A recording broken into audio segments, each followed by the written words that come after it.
afternoon, everybody, and welcome to the Takeometrics Amazon-sponsored Products Made Easy.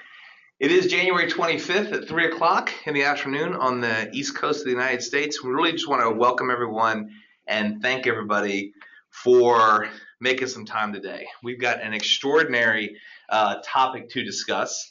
And as a reminder, I'll act as your host as well as a facilitator for questions and polls that we see coming from the audience. My name is Andy Coughlin, and I'm the Chief Revenue Officer here at Takeometrics. Please do follow me on LinkedIn. I'll often post, and we'll certainly recap what we learned today in LinkedIn and Twitter, etc. So, as mentioned, an extraordinary group around the round table today. We've got some folks here from Takeometrics, as well as a very, very special guest and Mike Ziegler, and we're going to really just go around the room and introduce one another. So, sitting to my right in the office here is Alistair McLean-Foreman. Thanks, Andy. I'm Alistair McLean-Foreman, founder and CEO of Takeometrics. Thank you so much for coming on the webinar, everybody. I'm very, very passionate about this and helping as many sellers as possible. As a former seller back in 2003, it's just amazing to see, where Amazon is, and this is just one of those incredible topics around the future. So very, very happy to have Mike on the call with me, who shares that same passion to help sellers with this knowledge. So it's great. Thank you, Mike. Over to you. Yeah, no, thank you, Alistair, and for Takeometrics for including me in this webinar. Definitely a privilege and opportunity to speak to your to this group today. Just a quick background on myself. I started Marketplace Clicks just over 2 years ago after spending 6 years working at Amazon, where I was a senior product manager on the sponsored products advertising team. So my goal was in leaving Amazon was to help sellers more efficiently and effectively run their Amazon advertising.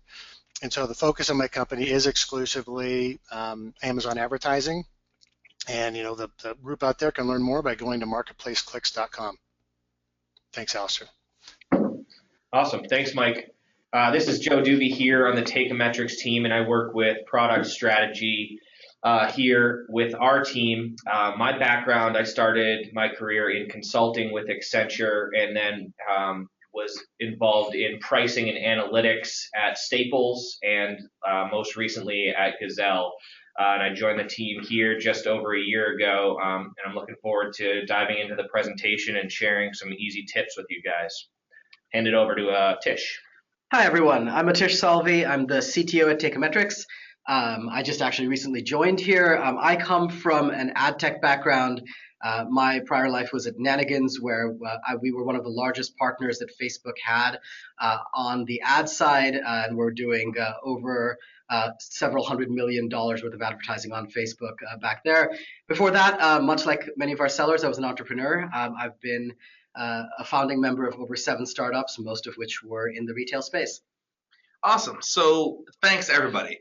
The goal of this webinar is literally to deliver what we promised when we told folks what we're doing, is to deliver literally a checklist of how do you make Amazon sponsored products easy. So throughout the course of the conversation, we'll be offering those tips, and then at the end of the presentation, we will be delivering that checklist so that our sellers and partners on the phone will have just hopefully a pretty comprehensive list in terms of making this very complex topic easy. And as Mike said, between Marketplace Clicks and Takeometrics, it is our lifeblood that we live and die by this stuff, and we really want to make sure that it's easy for everyone.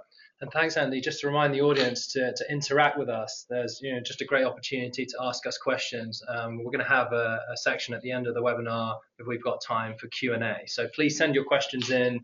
We have members of our team answering, and we'll try and incorporate the feedback from the audience in the dialogue. So you're there with us. Awesome. Thanks, Al. So Mike, kick us off. Why are Amazon sponsored products so important?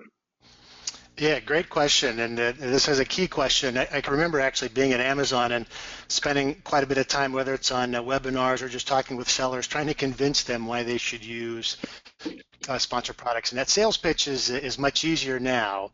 But I think if you think about sponsored products and the rate at which Amazon is growing as a starting point for product search, This site's pretty phenomenal now that it's up to 55% and not showing, I don't think, any sign of slowing down. And the additional, coupled with the real estate that Amazon is giving to advertising, really means I think every seller must incorporate some form of use of sponsored products into their business to acquire the growing number of shoppers to their listings and this additional traffic that's going to Amazon. The analogy I often use is when you're opening a new restaurant, if you're launching a new restaurant, but you don't tell anybody about it through some form of advertising, I think it's the same as if you try to launch a product on Amazon and not tell people that you exist just because of the traffic that's going to the site.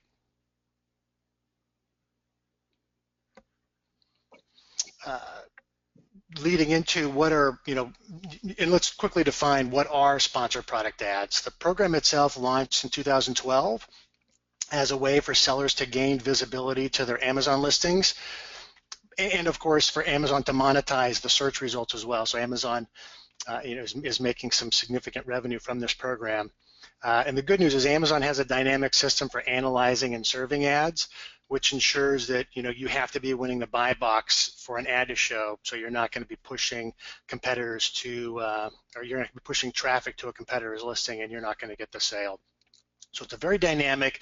It is a changing algorithm-based auction model that's evolving, but fundamentally it's a pretty straightforward, I think, easy to understand program. Let's talk about some of the benefits.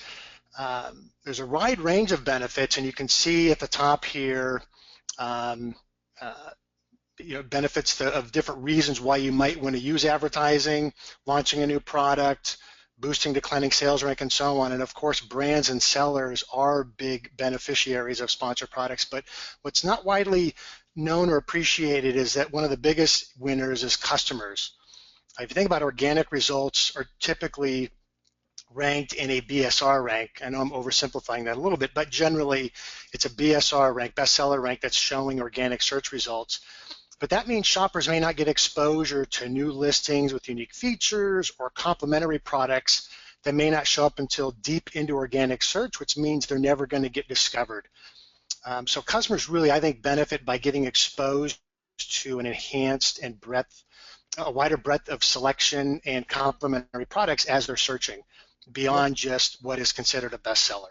Mike, this is Alice speaking. And just for the audience, the first bullet there where you say both brands and resellers, I just want to clarify that. So how important are sponsored products if you're reselling? I think it's an interesting question. What are your thoughts on that? Should every reseller be using sponsored products? Even if you're not it's a good question. And even if you're not a brand owner, and I do have clients that question, or have questioned in the past the value of pushing traffic to where they're actually competing for the buy box. And I'm almost always have found it beneficial. Obviously, it has to come at the right cost, but I think there is benefit. Again, Amazon's ensuring that you're only winning the buy box when you're getting the ad placement. So even though you're competing for it, I think a reseller done right, there is value and should, explore, and every product's a little bit different, but I think every reseller should explore using sponsored products. Yeah, I mean, I totally agree with that, and also sort of combining it with, liquidation. I think this time of year, very, very relevant for resellers who have made big investments in December, can use sponsored products to, target inventory they want to move faster through the Amazon system. So I think because you're right, because you have to think about those costs. Would you rather get that, pay a long-term storage fee, or get that inventory sent back to you, or would you pay maybe a slightly higher, advertising expense to clear it out and actually avoid some other costs? And just for those who are new to sponsored products, thanks for the introduction. And it's amazing to have you on the call. You were part of the team at Amazon that developed this amazing advertising platform. So yeah, I mean, it's fantastic to have you on the line. So let's continue. Great. So I think we're going to talk now about the rapid growth. This is I'm really glad that Amazon actually does this annual marketplace press release. And if anybody's listening to it and hasn't read it yet, you go to the investor relations section of Amazon and read the press release, because it not only talks about the growth of sponsored products, but it talks about the growth of FBA and all other aspects of the business. And it's really insightful. But I really pull out the sponsored products bullets from here regarding the number of sellers using it has more than doubled last year in 2016. And I know that the base numbers going into 2016 were already large, and to think that Amazon's doubling already a large number tells me that I think the majority of large and medium-sized marketplace sellers are I would expect almost all of them are using sponsored products, and a growing share of smaller sellers as well. So this rapid growth means a couple of things, and primarily, which is what we're going to talk about on the subsequent slides, is the need for you to be more scientific and diligent in the optimization of your campaigns is critical as you're competing with a larger number of sellers bidding on the exact same keywords and using the Sponsored Products Advertising Program just like you. Awesome. Thanks, Mike. And you guys can see on the bottom of the slide here, there is a link to that Amazon press release that Mike was talking about, so you guys can go check it out and read through those bullet points. So this is Joe Doobie again. I'm going to walk through the structure of campaigns, but first we want to kick off a quick poll to get an understanding of the spend across sponsored products for everyone on the webinar here. Yeah, and why everyone's populating that, I want to maybe, Mike, back to you. I think what's so interesting, just as a reminder to the group, is the pincer effect that Amazon's really employing. Is on the front end, you see, the growth of sponsored products, but back to the point about consumers, there's a report that came out probably about 6 months ago from Consumer Intelligence Research Partners that there's 54 million Prime members. So they're also helping people buy the products that sellers are selling, arguably, right? And there's another stat that I think is really interesting, is someone that's a Prime member is going to spend twice as much as a non-Prime member. So as Amazon continues to give resources to folks in the form of 2-day shipping and free video and book content, and then also Prime members just got the ability for the new Amazon credit card. So I think there's this pincer effect that Amazon's really perpetuating. What does that pincer effect mean if I'm a seller, Andy? I mean, all I'm hearing here is that it's going up and up and up. There's more competition in an auction-based system bidding against me. I mean, how does this evolve? We've got a great agenda. We're going to definitely keep going. But Tish, what are your thoughts from a technical perspective about the pressure of all of these competitors? Yeah, no, that's a great question. You've seen this at Facebook, right? Exactly, right? I mean, we watched Facebook go through exactly this kind of development of ad marketing. And what's evident, what's going to happen down the road is this is just the beginning. It is the very, very tip of an iceberg, because if you think about it, Amazon has a tremendous amount of inventory. They have not just, we're used to thinking of Amazon as this one site where you go to shop. Well, they have devices like the Kindle, the Echo. They have, a placement on phones. They're going to start helping sellers access all of that advertising inventory in order to get exposure. We're now just seeing keywords. We will eventually get to the point where Amazon's going to start allowing us to target demographics using interests. I mean, it's going to go. It's going to just keep going. So I think getting savvy, yeah, absolutely, getting savvy about how Amazon does advertising early is going to have huge payoff down the road. Yeah, so I mean, from a seller standpoint, there's just a lot more to go. Yeah, absolutely. So just quickly before we pass over to Joe, we've got the results from the poll. So hey, thanks everybody. It just makes it so much helpful, makes it more interactive. So the poll is, how much are you spending monthly on Amazon sponsored products? 25% of the audience is not using sponsored products yet, right? So there's such a great opportunity, right? And that's why, again, we're here to help. Marketplace Clicks is here to help. And then just to round it out, 42% are spending less than $1,000, and 26% are somewhere between $1,000 and $10,000. There's a small group of folks on the call, about 8%, that are spending north of $10,000, right? And so it's very representative. While this is a big business, as Mike pointed out, it's $1.5 billion business.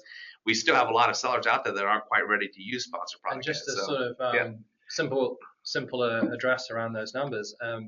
This is a pay-to-play opportunity inside Seller Central. So to get going, Joe, it's really, really simple and easy to get going, right? There's no minimum spend. I mean, you can come in with $5 and get this thing going. It's right there in Seller Central. Absolutely. So you'll find the campaign manager in Seller Central, and I think if you sign up, Amazon gives you $25 or $50 of free clicks right away. So it's a really easy program to kick off and get started. So I'm going to dive right in and talk about how to structure campaigns and what's available to you in Seller Central. So if you take a look, there's two types of campaigns that you can start. So there's an automatic campaign or a manual campaign. Let's quickly talk about the differences there. So on an automatic campaign, you're not going to be selecting any keywords. Amazon will be serving up those advertisements based on the content of your listing. So in your title, in your bullet points, in your description, it will be scraping that data and serving your ad against relevant customer search terms there. On the automatic campaigns, you're setting that bid at an ad group level, and an ad group is simply a group of SKUs that you've decided to group together. On the other side, you have manual campaigns, and on manual campaigns, you're going to be able to select keywords that you want to bid against. And you get more control there because it is more granular and you're bidding at that keyword level. And we're going to get more into that a little bit later.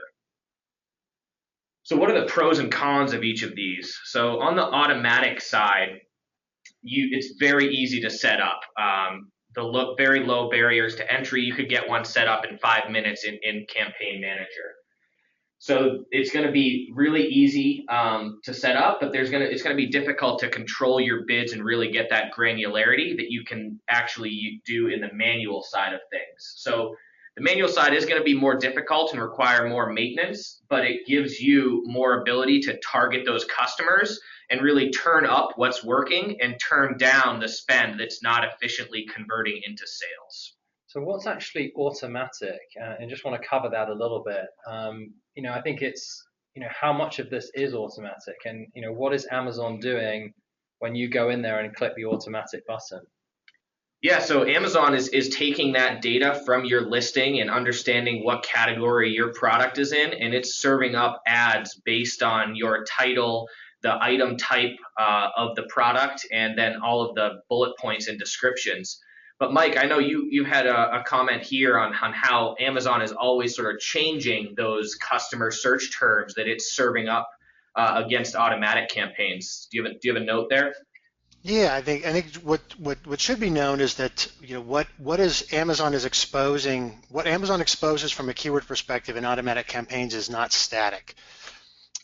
So a real easy way to validate this, or for an advertiser or seller to see this, is if you do an automatic targeting campaign for a new product that literally you just launched on Amazon, you may only get a couple dozen or 100 different search terms or different keywords that are showing for your automatic campaign. Now, if you run that same campaign on that same product 6 months, 12 months from now, once it's established sales and Amazon's more aware of the product and what people search for when they purchase it, that list of eligible keywords has expanded significantly. So it's important when you do an automatic, it may not perform initially, it may not perform long term, but the data and information it provides is always changing. Great, absolutely, and that sort of leads into this easy tip number 1. So we encourage people to use both automatic and manual campaigns. We get that question a lot: is should I be using both at the same time? Will they compete with each other? And the answer is no. You're not going to ever be competing with yourself. And at using both of them, you're able to employ an explore and exploit strategy. So with automatic campaigns, you're casting that wider net and you're seeing what Amazon is matching to your product, and you can pick out those winners and move them over to the manual side and turn up those bids. So that's the exploit part. So you're exploring your keywords with the automatic wide net, and then you're really exploiting those winners in the manual campaigns using more targeted bids. And so just, Joe, quickly on that. So if I'm new to this, it sounds okay, I'm sort of getting it. But how often are you changing keyword? How often are you in there, changing those keywords? Yeah, great question. We encourage sellers to be in their accounts at least once a week. And we're actually going to kick off a poll later in the presentation to sort of get an understanding of the audience and how much time they are putting into sponsored products each week. Awesome. So the next thing after you've established your automatic and manual campaigns, we get a lot of questions on how should I be setting up my ad groups. So in order to really take advantage of that explore and exploit strategy, it's important that your structure is really set up in a way that you can efficiently move terms from the automatic side to the manual side. So the tip number 2 here that we're highlighting is that you should be creating those automatic and manual campaigns with the same set of SKUs in ad groups so that keyword management going back and forth becomes really easy. On tip number 3 here, we're saying you should be setting up activity-based campaigns that have similar goals. And this gets to the point that earlier that Alistair was saying around, you can use sponsored products for liquidation, or you could use sponsored products to help one of your top sellers pick up incremental sales. And by grouping those different objectives into different campaigns, you can manage a different target there. So you may be okay spending more money and having a higher ACOS on a group where you're liquidating product versus a long-term profitability strategy. So, Joe, I've been thinking about on the automated side, right? You only get to set your bid at the ad group level when you're doing automated, right? That's correct. So how does that affect the importance of ad groups on the automated setting versus the manual one?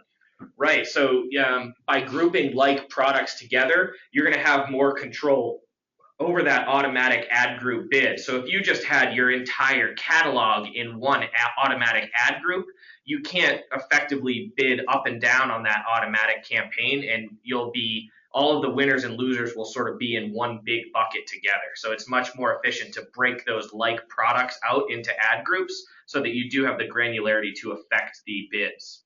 And this structure, Mike, what are your thoughts on how important campaign structure is? You've seen a ton of sellers, you've helped a ton of sellers make their accounts much more successful. How important is campaign structure when you're doing that? Yeah, it's actually paramount to your long-term success, because creating the campaigns is maybe 20% of the battle. 80% is the time you're going to be spending optimizing and analyzing the results and making the enhancements that you need to. So setting it up and being organized and how you put those together will pay big dividends later. So in this example, if you're doing a raincoat campaign, you're going to have a manual and an automatic. Make your life easy. Call it something raincoat manual campaign, and then the other one's raincoat auto campaign. Make it easy, so if you've got a lot of them and you want to use Amazon search box to filter which campaigns you're looking at, again, make it easy on yourself. If today is optimized raincoat campaign day, be able to put the word raincoat in there and have it filter out your 2 campaigns, one auto, one manual, so that your optimization steps are that much easier. Yeah, I agree. It's just before you get started, before you start spending real money, certainly get everything all clean and tidy. It's like many things. So the foundation is so important. Before you start scaling, I think it's so easy to get going fast, but a lot harder to unwind. Get a foundation in place first, right? Absolutely. Next, we're going to hand it over to Alistair to talk through some of the metrics that we find in Seller Central. Thank you very much, Joe. Yeah, and I think this is following on from my point about structure. I mean, it's incredibly important to have the right structure, but also what to measure. And this is the value of metrics. It's very important to not just set things up and just walk away, put into place the right framework. And the most important first metric that we're going to cover here is advertising cost of sale, or ACOS. And I think this is a fun one for Mike to comment on. He was part of the team that really invented this metric. Mike, for the audience, why did Amazon choose ACOS versus a more traditional ad metric like return on ad spend? Sure. So Amazon internally closely monitors the performance of the program. And so there was an efficiency metric that Amazon monitored to make sure that sellers were getting value from it, and that was really viewed from an ACoS perspective. And so that was what we viewed internally. And when we launched, or when Amazon launched the modified campaign manager in the fall of 2014, we saw as an opportunity to, instead of just giving the raw numbers, sales, spend, and impressions and so on, we wanted to give them an efficiency metric that could improve or give them an additional tool or insight for optimizing and assessing on the surface the performance of a campaign. And so we came up with ACoS, and the reason it's done from ACoS instead of a return on ad spend is that we wanted the metric to be complementary to the other traditional metrics that they measure their Amazon seller business in, whether it's FBA fees, Amazon sale commission, taxes, which are historically a percent of a total of sales. And so instead of having a reverse metric, return on ad spend, the ACoS is aligned with those. So we thought that, well, if you have 40% margin on a product, less 15% Amazon commission, less 10% ACoS, right, you could think of it as a cost of goods sold, and it just becomes another expense, an easier to analyze expense metric. At least that was the logic. Thanks. Yeah, I mean, it makes total sense. I mean, in retail, cost of goods sold is the main variable, so makes it a lot easier. I think the tough thing for a lot of Amazon sellers is ACoS without the other elements of, FBA fees, commissions, and even returns. In some ways, I think a lot of sellers would love to see average cost of profit. We talked about this, Tish, right? Yeah. And that's where our passion lies. I mean, it's flying blind with ACoS gets you closer, but there's still a blind spot there. Right, because I mean, at the end of the day, you want to know that you're investing in keywords that are moving your highest margin goods, right? Like, so investing in a keyword that's moving product that's low margin is not going to be as effective to your bottom line. I think there's a lot of triangulation here. I think, Al, you're talking on structure, and I think knowing 25% of the audience isn't using sponsored products yet, it's just a cost that you're going to have to budget for. Right. Right? I mean, that's if you're running a restaurant or if you're running a Best Buy store, if you're in this business, it's just a line item you got to account for. Right. And one key point too is that most of the sales that you're going to be generating from sponsored products should be incremental to your organic sales. So rather than seeing it strictly as an expense, it's going to be adding sales that you would not have gotten before. So it's putting your product in a place on a page where you were not there organically. So you're picking up incremental sales, even though they are costing you that extra line item of marketing. But Andy, I'm sort of play devil's advocate a bit. I mean, is it just yet another fee that Amazon's going to take from me as a seller? I mean, I read so many of these comments coming from sellers, and that there's a lot of people very frustrated with FBA. I mean, how do you feel about it as a seller? I mean, I'm Mike and I, we talked about this, a couple of days ago. I'm all in on it. It's what the Amazon methodology is, that it's simply betting on the winners. And so you've got to be, whether that's, on the homepage, on your competitions page, if that's the Kindle page, the more conversions you get, the more sales you make. But it's this flywheel effect that we're going to touch on later. So it is, I don't know if you call it a necessary evil. I think it's just like, as Joe said, you've got to pay to play. I think, and I also think you've got to really think about where can you outcompete. I mean, if all the things we're talking about is competition oriented, it highlights intellectual property. It highlights what can you bring to the table, what can you give to the hundreds of millions of Amazon customers that's different from all the others. That's what I think. If I'm a seller, I'm thinking, what product can I bring in that's defensible? I can't go just to Alibaba and copy everyone else's products. And I think those are the sellers in that type of ecosystem, they're going to survive. We'll just cover a few. Joe, you have a point? So I think we should just quickly go through the remainder of these metrics, and then we're going to kick off our second poll to understand how many hours a week people are spending on sponsored products campaigns. So if we look at, we've talked a lot about ACoS. The remaining metrics are pretty quick and easy to understand. So impressions are the number of times your ad is being served on the page. And again, this is a pay per click advertising program. So impressions are good, but they're not costing you anything. Clicks are what costs you something. So that's when someone actually clicks on that ad and is brought to your product page. And cost per click is pretty self-explanatory. That's the amount that you're paying for each of those people to be directed to your product page. And the conversion rate is simply the number of clicks divided by the number of impressions. So it's really important to, as you dive into your sponsored products campaigns, really understand these metrics and begin tracking them over time. So just a quick one, Joe. So if I'm new, right, to sponsored products, is it unlimited inventory? No, so you're sort of bound by how many people are searching for a relevant term in the Amazon search box. So you can't manufacture the amount of searches. So you're somewhat limited by what people are entering and searching for. So you want to see what's winning and do more of it, but you can't spend an unlimited amount of money. Okay. There's a really good question here we should just want to answer quickly from Jonathan. Jonathan asked, how do you think about the concept of incrementality? Yeah. And how much is truly incremental? Yeah, no, that's a great question, right? I mean, so the lift, right? That's what you're looking There's a couple for. of people. There's John Right. and Todd. So the question becomes, I mean, yet how much of this is truly incremental? Here's the thing, and I'm going to get into this a little bit more later. There's a little bit of a different methodology going on here, which is that because there's a feedback loop in Amazon where the more conversions you get, the better your organic search results become.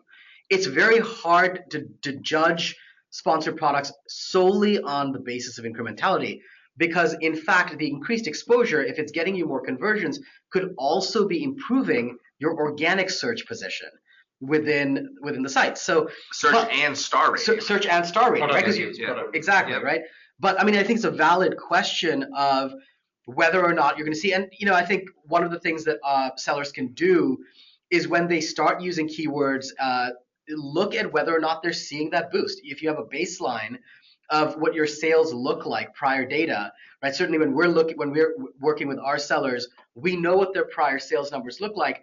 When we're deciding whether or not to invest in their keywords, always look for improvement over prior performance, right? So some of that is going to have to be keeping track of your own baselines and making sure that you are in fact seeing some incremental boost. I think in retail it's all about volume, especially if this Amazon market, the type of customer and economies of scale. So volume, and we'll get to that in a bit later on as well. Yeah.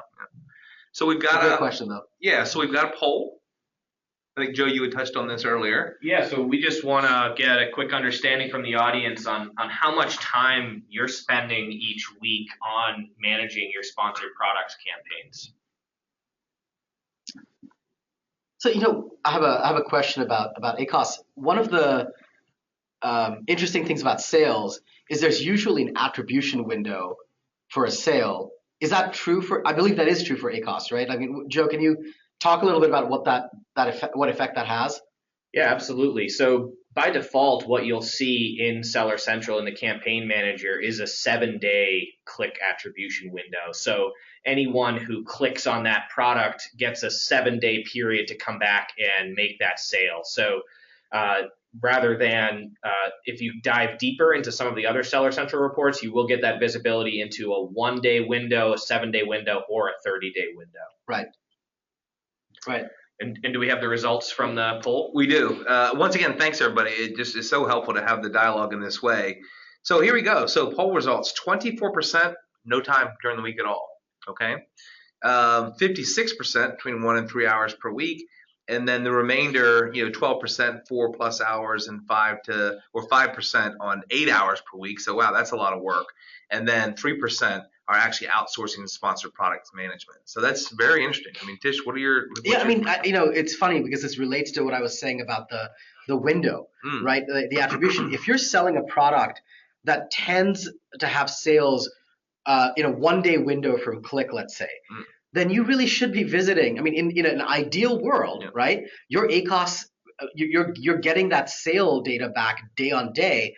You should be visiting it theoretically every single. I mean, it's very expensive to do, but you should be going there every single day, right? If you have a longer attribution window, if you think that really customers tend to think hard about maybe some categories like jewelry, where you have a click and the customer might come back 6, 7 days later, maybe 30 days later and buy the product, you can afford to be a little bit slower, adjusting these numbers. But in general, what we see on platforms like Facebook is the more you're looking at the data and making moves, the more competitive you're staying with regards to people who just aren't, right? I think that's such a good point. And Mike, I want to pass back to you. I think, something that we were talking about, I think probably yesterday, was around, mining new words, is that ongoing exercise. I think that's part of being in your numbers, if you will. And Mike, I don't know if you had any other thoughts there about just kind of mining those new keywords.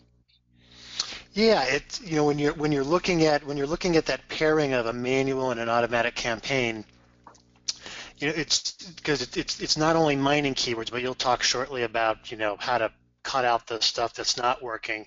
But I would say on a per campaign basis, you might be looking at your account. It doesn't mean every campaign is being optimized each week, but you're kind of mining that data to see what's being newly explored maybe on a monthly basis. So, right, if you have your campaigns and you're spending time weekly, let the metrics help guide you how much time you're actually going to be spending on a particular campaign, and you could spread out if you've got 10 campaigns, you're spreading out that work over the course of a month, so at least you're hitting some campaigns and some of the poorer performers on a weekly basis. Super helpful. Yeah, so let's talk about some of the performance, right? Like, that's what, at the end of the day, that's what we're trying to do. Help people win. What is a good ACoS? What should my ACoS be if I'm a seller? Sure. I mean, it really depends on what you're looking to get out of the campaign. So again, going back to the example of a liquidation or a product launch, you may be much more willing to spend heavily on marketing rather than someone who's simply looking to supplement a top seller where they may want an ACoS in the single digits. So it is easy to understand, as we were talking about, seeing this as a line item on your P&L. And it's just a business decision on what percentage of that total revenue are you willing to spend on advertising for your given product. Yeah, to build on that, I think it really, really depends on the life cycle of the product. I mean, there's just a lot of people wanting to know this in these questions. Even digging into our lift question, Tish was answering, can you give me some rough estimates? That's what everyone wants to hear. And I think what I would urge is for sellers to think about, try and model, especially if you're launching a new product, the life cycle of the launch, because you might want to stimulate volume.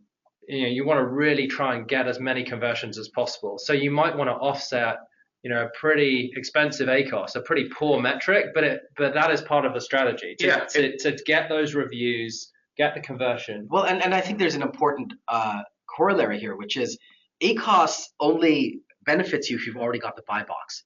Right. So if you're thinking about the overall margin you're making on a product, the question is, whether you're going to spend that margin on lowering the price to get the buy box or on advertising costs. You don't want to spend on advertising costs until you're reasonably confident that the buy box is yours, because your ads are just not, you're not going to be able to move that capital, right? You're not going to get the clicks if you're expecting them if you're not winning the buy box. So there's I think a little bit of a tension here. And to the point that both Alistair, that both you and Joe are making, I think that it comes down to making sure you're at the end of the day still profitable, right? This is one of the hardest things to do, right? I don't know, because there's launch strategies where I've seen people give away product for as long as 2-3 months. Yeah, right. Just because we're talking about a market, think about the competition, right? If you're willing to do that, that becomes a competitive advantage. Right. So I think it all comes down to forecasting. It's building a model where you can essentially start to look at it in a non-linear fashion. What I mean by that is, can you aim for a profitability at a certain point? And you see this in every business, right? Like, you see many businesses get to a very large scale and they're not profitable. It's the same here on a micro level. If everyone's doing the same thing, it's prohibitive. So getting to a point where you're getting critical mass of product reviews, and the way Amazon's designed with ranking, and then it's that sort of cycle. So, I mean, your point makes total sense, Tish, if you get to a normalization point, and you see this in the review clubs, which, Amazon's effectively outlawed, right? I mean, Joe, we've worked with lots of clients that use those. Now it becomes more relevant to really look at that Right. In Abs- fact, since you can't buy reviews, I mean, this is how you buy reviews. Exactly, because it used to be a cost of goods sold item, ultimately for giveaway. Right. Now you take that, to Mike's point, where ACOS is and put it there instead. Yeah, just looking at it as an investment, and what you're also investing is not just new customers, but it's the data that's going to really help you refine the campaigns as they mature. Yeah, So launch budget basically. And I think that like transitions into this next easy tip number 4 here, where we encourage you to make bid adjustments based on a trailing 30-day performance. So rather than looking day to day or even week to week, where there may be a lot of noise either way, especially if you have a higher priced item, 1 or 2 sales here or there can really sway the performance of a campaign. So we encourage our sellers to look at that 30-day window and really bet on the winners and turn down what's not working. So if ACOS, you see that beginning to increase, first lower your bids, and then if it's not working, continue to pause that. So one thing to remember is it's not a win or lose on the auction. It's all about the placement on the page. So while a first page placement may not be profitable for you, lowering that bid and getting a placement somewhere on page 2 or 3 may result in a better ACOS because that lower cost is still generating some sales. So there's maybe an example we can show how you do that, Joe. I think that's a really, really important point. Absolutely. So in addition to some of those bid adjustments that you should be making, we should also be looking at the customer search term report. So you can find that in Seller Central. It's not under the advertising tab, so it's sometimes harder to find, but if you go under reports and then advertising reports, and then across the top you'll see search term report. And this is going to be a trailing 60-day view of all of the customer search terms that applied to your campaign. So the customer search term, again, is different than a keyword because it's the actual string that was entered by the user into the Amazon search bar. So what you can do here is take out those top performers and continue to get phrase and exact matches, and we're going to talk about what that means on the next slide.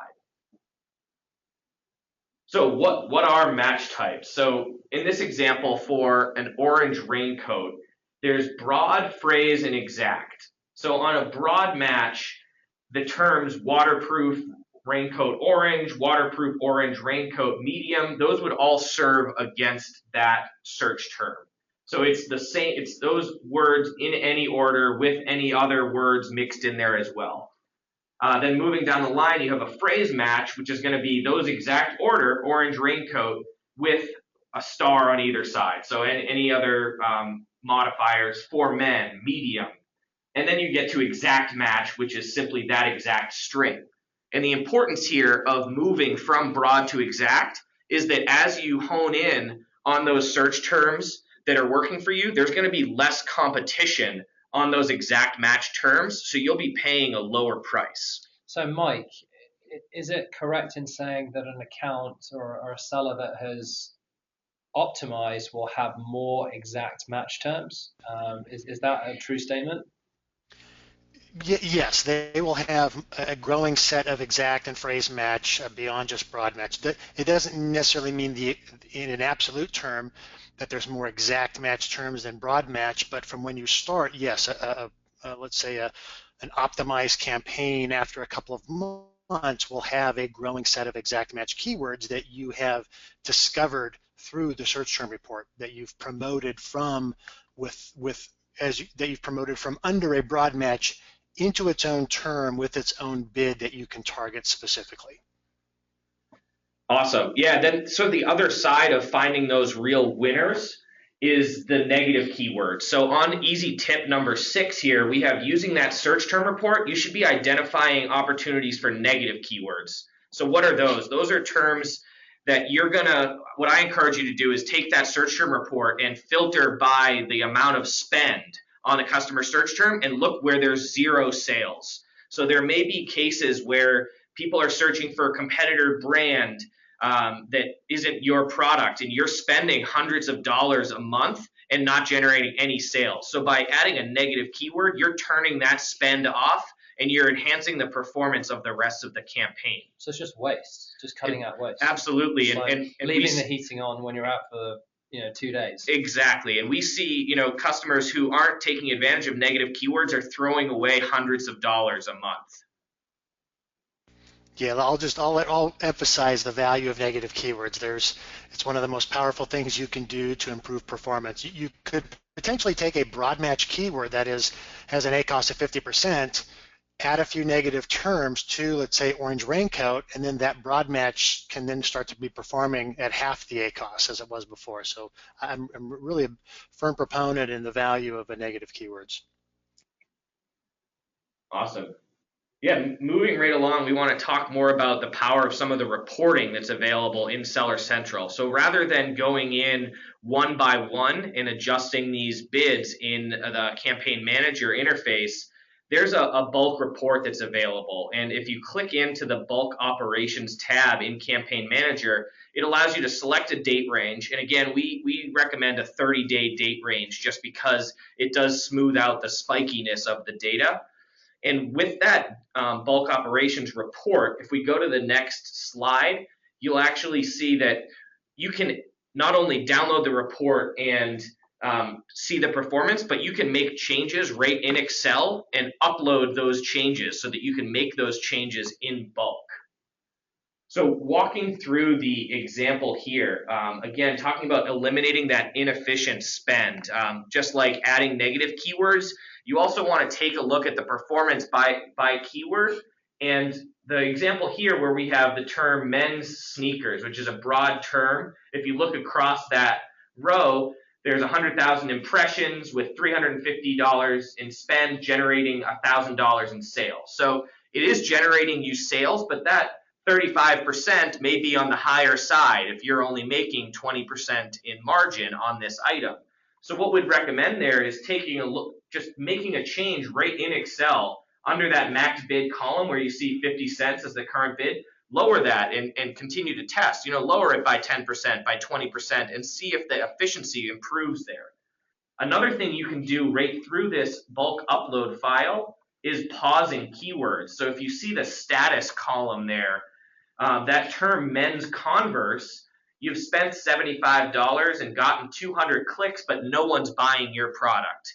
So that's not really a good use of your money. You want to stop that from happening. So you can change the status right in this bulk file, put in the word paused, and then that will stop the spend on that term. On the other side of things, you're going to want to invest more in those high performers like we keep talking about. And again, you can do that right through this Excel sheet. So on the term white men's sneakers, we're seeing $30 in spend generate $600 in revenue. So that ACoS of 5% is really strong. We want to make sure that we're not missing out on any impressions, clicks, or sales. And we don't want that bid to be a constraint on our growth. So let's go ahead and you'd enter in, increase it by 25%, move it up to $1 and see if you can get more and more out of that key Yeah, very quick term. question on that, Joe. Got some questions here from Mercy asking, increase or lower bids at what increments? What is the increment that you recommend? Yeah, it's all about testing and seeing what works. I recommend at least, a 10% change to start. And then as you get more confidence in your week-to-week cadence, you can start to do 20, 25% until you start to see those numbers get more aligned and approach that ACoS that's your target. So based on a percentage basis, not 5 cents. It makes sense to do it on a percentage basis, right? Yeah, and again, it's testing and seeing what works. So we've got another poll. Yeah, so on poll 3 here, what we want to understand from the audience is, of that time that you're spending on sponsored products each week, what are you doing the most of? So are you going through and looking at what keywords are being used? Are you spending more time on the bidding itself, going up and down on the bids? Are you spending about as much time on both, or are you not doing any campaign management quite yet? Awesome, thanks, Joe. We've got about 50% of the audience has voted, so we'll give it just another few seconds here. Alistair, any questions that are coming through that we wanted to address while we're just giving it a moment here? Here's a good tactical one. How useful, and this is coming from Art, anonymous, which is good. How useful is the suggested page 1 bid that Amazon provides? What are your thoughts on that, Mike? The suggested page one bid, there's a newer metric. There was an old metric that's been around for maybe a year or more called estimated page one bid. I didn't have much confidence actually at all in that total, but there's a newer, and I don't know if it's fully deployed to every seller yet, but I've seen it in a majority of cases where it gives a range. I think that is, I would use that as a good indicator of what kind of bids may be required to be competitive in the auction, or potentially on the higher end to show up near page one. So I'm relatively confident that that's a sound metric to reference.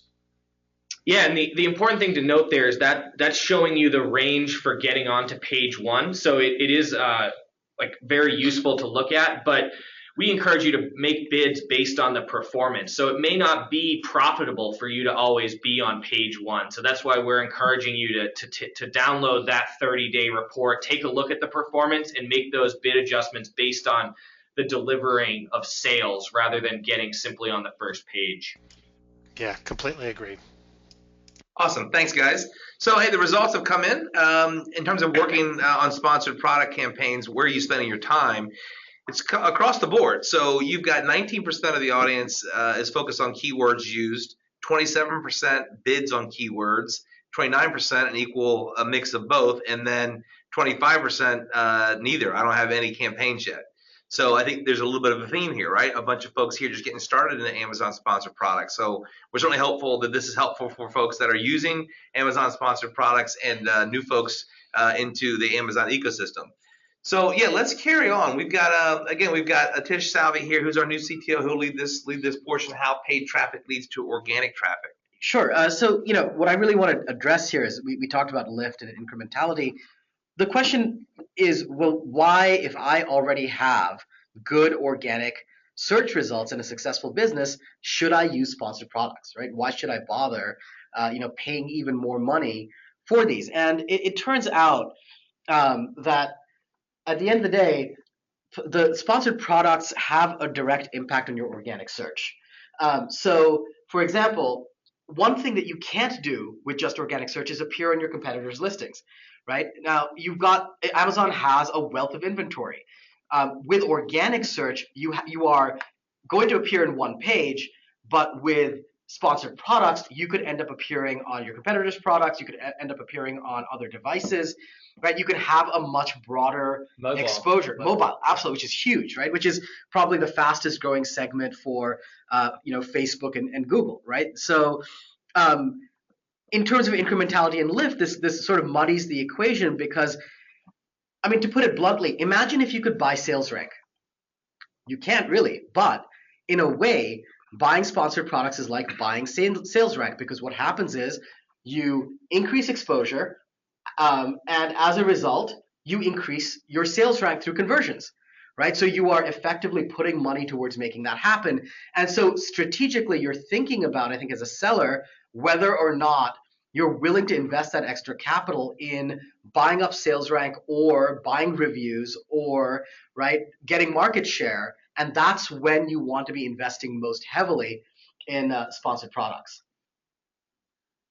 Yeah, and on easy tip number 8 here, we've been referencing it through the presentation, but with the shift in Amazon's policy restricting you from doing that review solicitation or product giveaways, we recommend that you take a look at that money that you would have spent on those giveaways and invest it into sponsored products because of the benefits that Tish just talked about. So, ultimately, what I think sponsored products does is create this beneficial flywheel where you're putting the money in, you're getting increased exposure, better conversions, and higher search rankings. And, as we know, Amazon rewards winners. And so the more you're winning, the more you will win in the future. As a note, from my perspective, watching the ad markets mature on Facebook, on Google, I can say this: now is going to be the cheapest time to be in sponsored products, right? As more and more sellers start bidding, the price for the cost per click will keep going up, right? So for those of you who are on this call who are, some of the first people to be using sponsored products, it's a really great time to get in the water because, what we're going to see is we've seen in Google Keywords, we've seen in Facebook, the price is just going to keep going up year on year. Now is when you're going to get the best returns. Totally agree. And I think I also want to make a point, and absolutely accurate there with Tish. I think one thing to think about is this is just one element to be successful on Amazon. Any successful seller will tell you there's a ton of work into product sourcing, product design, packaging. But what's really, really important is all of those things become more efficient at scale. Right. So you've got better purchasing power, negotiation power, through manufacturers. Andy, you've lived this through, 17 years of retail. It's all about that supply chain and optimization. Even things like FBA. If you're shipping at volume in pallets via FBA, so that's one thing ACOS doesn't take into account. We've sort of skipped over a bit in this presentation because we've been talking about really is sponsored products, but I think it's just very, very important when you think about optimizing the front end and the back end and all of that supply chain stuff. So again, supporting the flywheel effect and carving out that real estate, get in there early, as Tish said.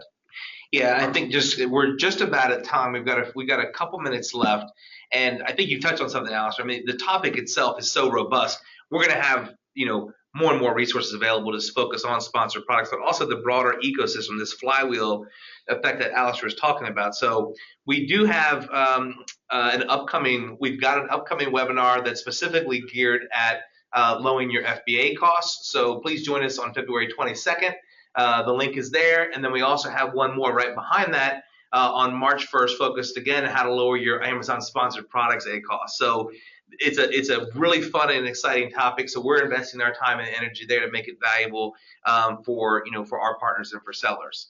And what we'll do there is just get a bit deeper on some of those adjustments and how to make those changes rather than just the simple overview that we were talking about earlier in the presentation. So as a reminder, we're going to capture all the tips that we shared today. That'll be in a takeaway for the group on the phone. We're doing our best to make sure that we are living up to our promise, making sponsored products easy. This is just the tip of the iceberg, as Tish had outlined in the opening. And I also want to thank Mike Ziegler from Marketplace Clicks. Just an extraordinary partnership. Mike, I hope this was enjoyable for you. Any closing words while we wrap up? No, thank you very much for inviting me. And like you said, I encourage everybody to just be diligent about looking after your campaigns. And if you haven't started them yet, just dip your toe in that water, like you were saying earlier. Get those campaigns going and learn what they could potentially do for your business.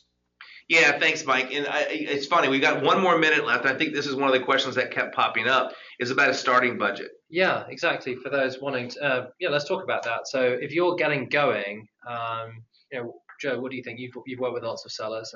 What are your thoughts on that? Yeah, so the campaigns allow you to set a budget at the daily level. So there's really a low risk where you can set a $20, $50 budget and make sure that doesn't go over day by day. But then you can be tracking the performance. And as you attain an ACOS that's acceptable, you never want that daily budget to constrain your growth. So you want to continue to push as many impressions and clicks and sales as you can and not let that budget get in your way. But starting off, you can test and see what you end up hitting. So if you start with a $10 budget, it's really low risk for $10 for a day. And if you hit that, continue to increase. And again, once you establish that target ACOS, never let that daily budget get in your way.